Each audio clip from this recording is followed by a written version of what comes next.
Stop. Don't touch that shovel. Don't call that contractor.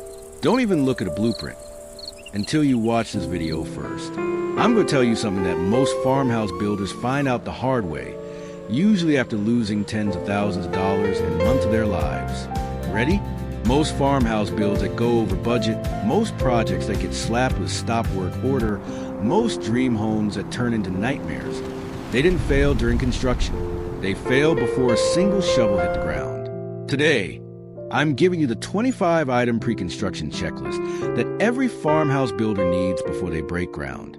And I'm talking before, like, way before. This is a checklist that separates people who build their dream farmhouse on time and on budget from the ones who end up on a construction horror story podcast. Stick with me through all 25, because I promise you, numbers 19 and 23 alone could save your entire project. Let's get into it. Real quick, if you're planning a farmhouse build, hit that subscribe button right now and save this video. This is the kind of checklist you're going to come back to again and again. I'll wait. Okay, 25 things to do before you break ground. Starting with number 1. Part 1. Lock down your land and legal foundation. Items 1 to 7. This sounds obvious. It is not obvious enough because people skip it every single year. Before you plan 1 square foot of your farmhouse, you need to confirm that the title to your land is free, clear, and legally yours. No liens, no disputes, no missing air about to show up and wreck your build. Get a title search done. Get title insurance. This is cheap protection against a catastrophic problem. Item 2, get a professional land survey done. You need a licensed land surveyor to come out and mark your property lines before you design anything. Why? Because your farmhouse plan needs to show mandatory setbacks from your property lines. And those setbacks vary depending on your county. For example, in Houston, new construction must show a 25-foot front setback. In California's coastal zones, topographical surveys are required. In New York City, surveys must even show underground infrastructure. Every jurisdiction is different. The stakes here are massive. Without a proper survey, you could accidentally plan to build on a neighbor's land, over a buried sewer line, or in protected zone. Get this done. Get digital and physical copies. Item 3. Understand your zoning designation completely. This one trips people up all the time. You bought land in a rural area thinking you can build whatever farmhouse you want, and then you find out the land is zoned agricultural, not residential. Or it's zoned residential, but there are overlay restrictions that prevent certain structures. Go to your city or county planning department's website right now and look up the exact zoning designation of your parcel. Know the setback rules. Know the height restrictions. Know the lot coverage limits. Know if accessory dwelling unit, like a barn or guest cottage, is permitted. One overlooked zoning restriction can halt your entire project after you've already paid for plans and permits. Catch this at item 3, not item 23. Item 4, check for HOA rules and deed restrictions. Even in rural areas, some properties come with deed restrictions or HOA rules baked in from previous development agreements.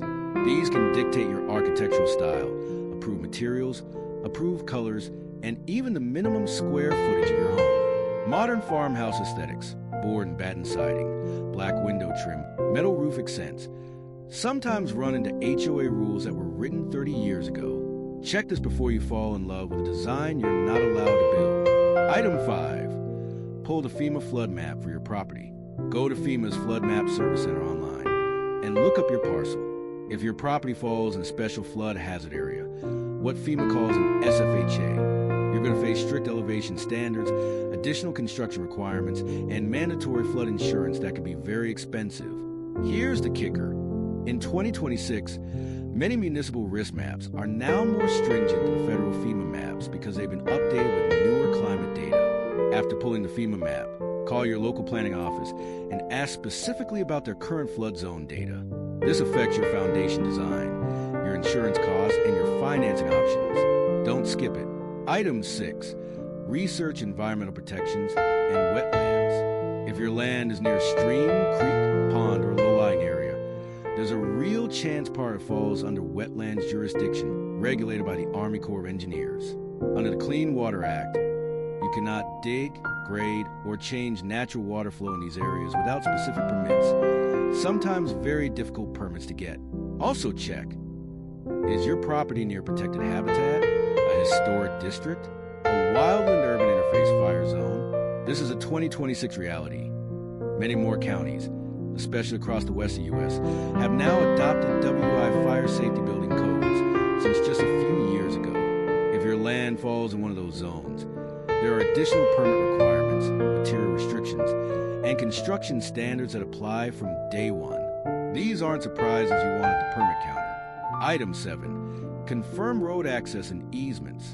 Does your land have legal, documented access to a public road? In rural areas especially, this isn't always guaranteed. Some parcels have what's called landlocked status, meaning you technically cannot access them without crossing someone else's property. Also check for utility easements crossing your land. Power lines, gas pipelines, water mains. These easements can restrict where you build and what you build. Your surveyor and your title search should surface these. But double check. A well-planned farmhouse sitting over an undisclosed utility easement is a legal and structural nightmare. Part 2. Your budget, financing, and dream team. Items 8 through 13. Item 8. Build a realistic, detailed budget with contingency. Here's an uncomfortable truth. Most first-time farmhouse builders underestimate their budget significantly. In 2026, building a farmhouse-style home runs between $200 and $300 per square foot, depending on your region and material choices. And that's before site work. For context, that's a significant jump from just a few years ago when $150 to $200 was a common benchmark, driven by post-inflationary cost adjustments across materials and labor. A 2,000 square foot farmhouse in the Midwest, budget around $500,000 all in. And here's the rule that the National Association of Home Builders stands behind. Set aside a contingency fund of 10 to 20% of your total construction costs for unexpected issues. Because unexpected issues will happen. Unforeseen soil conditions, material price spikes, labor shortages, weather delays, budget for the build you're planning, and then budget for the build you can't plan for. Item 9. Secure your construction financing before anything else. Know how you're paying for this before you spend a single dollar on plans. Your main options are traditional construction loan, a construction to permanent loan, which converts into your mortgage at completion, or cash financing if you're in a position to do that. Construction loans are structured differently than mortgages. They typically require larger down payments, have variable interest rates during the build phase, and disperse funds in stages called draws as construction hits milestones. Talk to a lender who specializes in construction loans, not just any mortgage banker. Get your financing locked before you commit to land, plans, or contractors. Item 10. Hire your architect before you hire your builder. The sequence matters here. Your architect designs your home to fit your land, your lifestyle, your budget, and your local codes. Your general contractor then builds from those plans. Don't hire a builder first and then try to fit an architectural design around their preferences. And don't buy a generic stock plan off the internet and assume it fits your specific parcel's topography, zoning setbacks, and county requirements. Hire your architect first. This is your blueprint for everything. Item 11. Vet and contract your general contractor. Your general contractor is arguably the most important person in your farmhouse build. They manage every subcontractor, every schedule, every material delivery, every inspection. The wrong GC can cost you months and tens of thousands of dollars. How do you vet them? Ask for a portfolio of recent projects, specifically farmhouse or rural residential builds. Speak with past clients directly, not just references they handpicked. Check their license status with your state contractor licensing board. And here's the big one. Get a written contract, every detail. Payment terms, timeline, insurance information, and what happens if there are delays. Contractors who resist a detailed written contract are contractors to avoid. Item 12. Verify contractor and subcontractor insurance. Your general contractor and every subcontractor who steps on your job site needs to carry 2 types of insurance: general liability coverage and workers' compensation insurance. Get certificates of insurance before anyone starts work. If a worker gets hurt on an uninsured job site, you could be held personally liable. This isn't a technicality. It's protection for you, your property, and your financial future. Item 13, create a communication plan and project schedule. Before ground breaks, sit down with your architect and general contractor and create a written project schedule, major milestones, inspection checkpoints, and a communication cadence. Who do you call when there's a problem? How often do you get updates? What triggers a formal change order? A great tool for this in 2026 is a cloud-based project management platform, something like Buildertrend, or even a well-organized shared Google Drive that your architect and GC both have access to. Having everyone on the same digital system prevents the classic problem of documents living in 5 different places and nobody knowing which version is current. Expectations set in writing before construction starts are worth 10 conversations during construction. Build the communication structure before you build a house. Part 3. The site science most builders skip. Items 14 through 18. Item 14. Commission a geotechnical soil test. This might be the single most underrated item on this entire list. And I'm not saying that lightly. A geotechnical engineer will test your soil's load-bearing capacity, drainage characteristics, and stability. If your soil is expansive clay, loose fill, or near groundwater, your foundation design will need to account for that. With deep footings, piers, or a post-tension slab, you cannot design the right foundation without this data. Period. Soil failure is one of the leading causes of structural issues and construction litigation. This $5,000 test is the best insurance money you'll spend on your entire build. Item 15. Conduct a perk test if you're on a septic system. If your farmhouse won't connect to a municipal sewer system, and many rural farmhouse builds won't, you need a percolation test or a perk test. This test determines how well your soil absorbs water, which determines whether a standard septic system will work on your land, and where it can be placed. Some soils fail the perk test entirely. But here's something worth knowing in 2026. Failing a perk test is not always a project killer anymore. Some regions now allow what are called advanced treatment units, ATUs, which are alternative septic systems designed for challenging soil conditions. They're expensive, often adding $20,000 to $40,000 to your project, but they can keep a build alive that would have stopped cold a decade ago. Know this before you finalize your site plan. Item 16. Test for well water viability if you're off municipal water. Similarly, if you're planning to rely on a private well, you need to know whether your land can support one before you build. Well drilling permits, viability testing, and pump installation are all costs that belong in your pre-construction budget, not your surprise column. Also note, wells and septic systems must be separated by a specific distance determined by your county health department.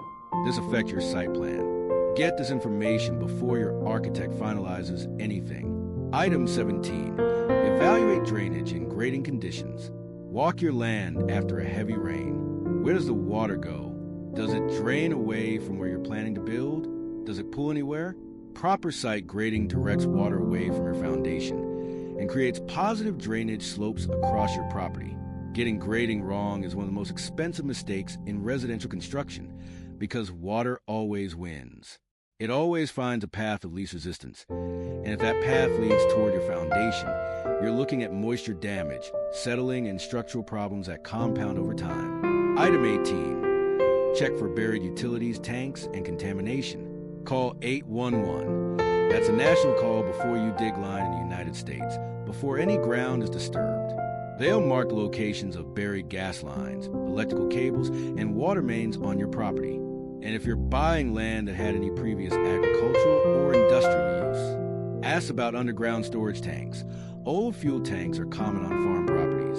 And get an environmental site assessment. Contaminated soil is an expensive and legally complex problem to remediate. Part 4. The permit and plans phase, where most projects stall.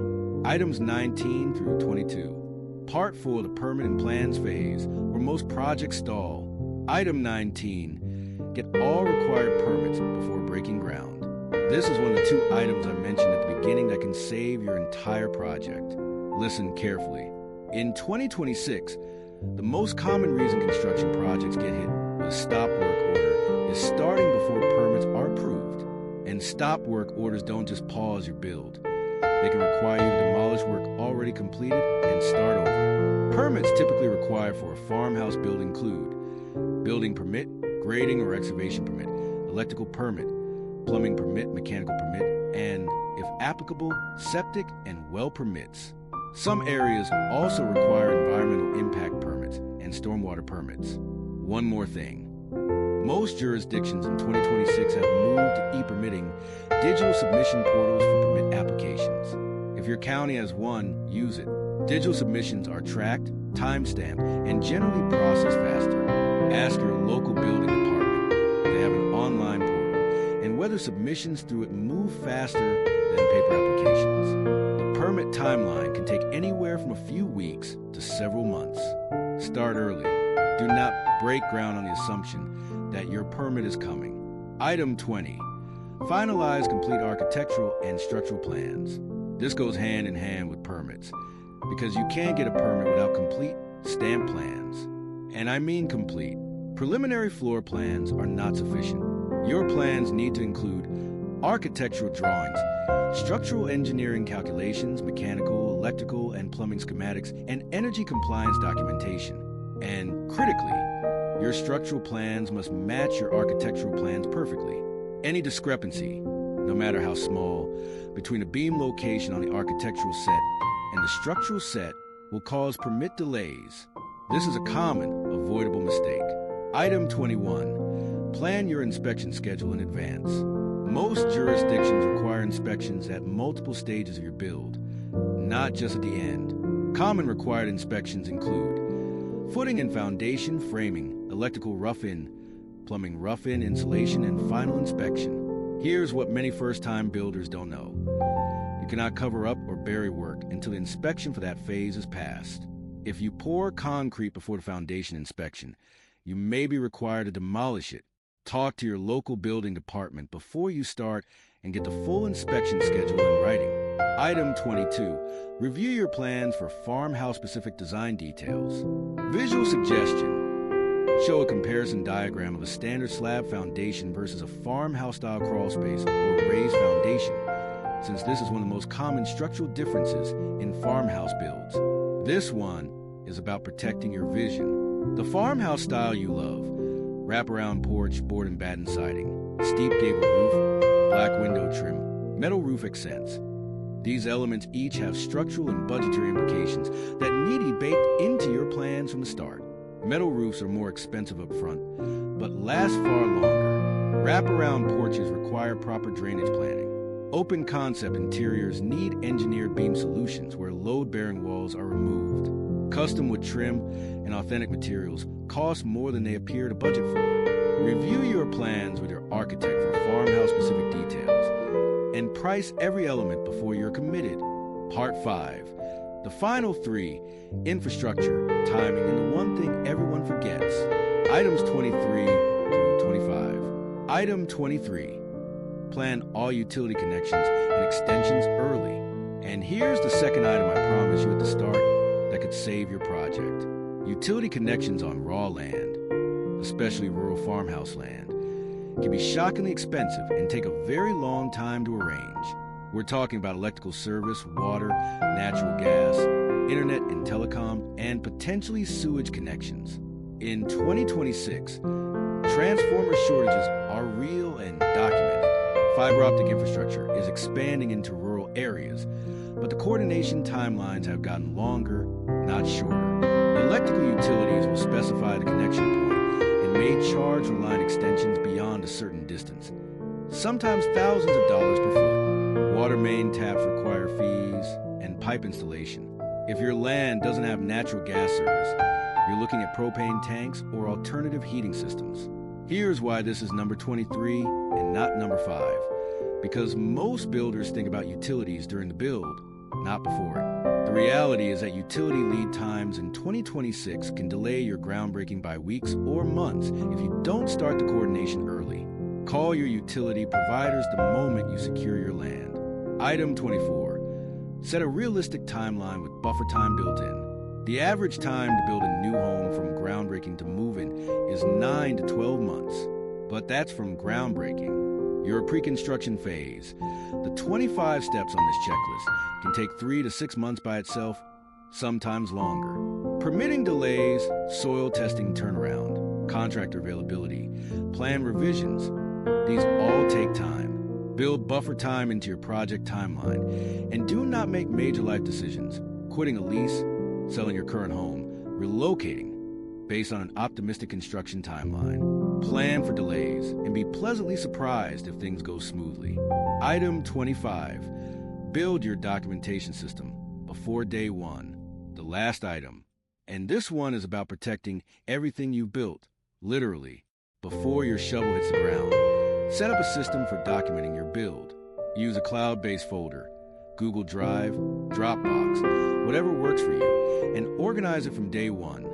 Permits, contracts, inspection reports, change orders, material receipts, and photos all in one place that your builder and architect can access to. Every permit you pull, every contract you sign, every inspection you pass, every change order that gets approved. This documentation is your proof of compliance, your warranty record, your resale protection, and your insurance protection. If something goes wrong at any point, during the build or 10 years later, your documentation is what protects you. Take photos and video at every stage. Before concrete is poured, before framing is closed in, before drywall goes up. Document everything that will eventually be hidden, because someday, someone, a contractor, an insurance adjuster, a future buyer, is going to need to know what's behind those farmhouse walls. Okay, 25 items. Let me do a quick lightning recap. So this locks in. Number 1, clear title. Number 2, land survey. Number 3, zoning. Number 4, HOA and deed restrictions. Number 5, FEMA flood map. Number 6, environmental protections. Number 7, road access and easements. Number 8, realistic budget with contingency. Number 9, construction financing. Number 10, architect first. Number 11, vet your GC. Number 12, verify insurance. Number 13, communication plan and shared project system. Number 14, soil test. Number 15, perk test. Number 16, well viability. Number 17, drainage and grading. Number 18, buried utilities and contamination. Number 19, all permits before breaking ground.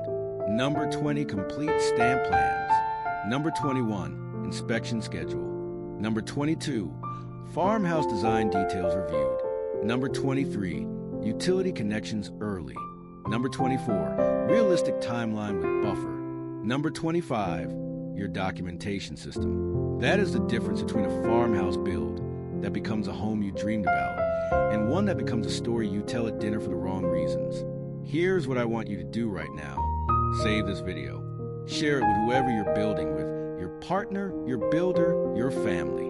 And if you haven't subscribed yet, do it now, because we're going deep on every single one of these topics in upcoming videos. Foundation types for farmhouse builds, permit processes by state, how to interview and vet contractors, farmhouse design details that look expensive but aren't. It's all coming. Drop in the comments. Which of these 25 items surprised you the most?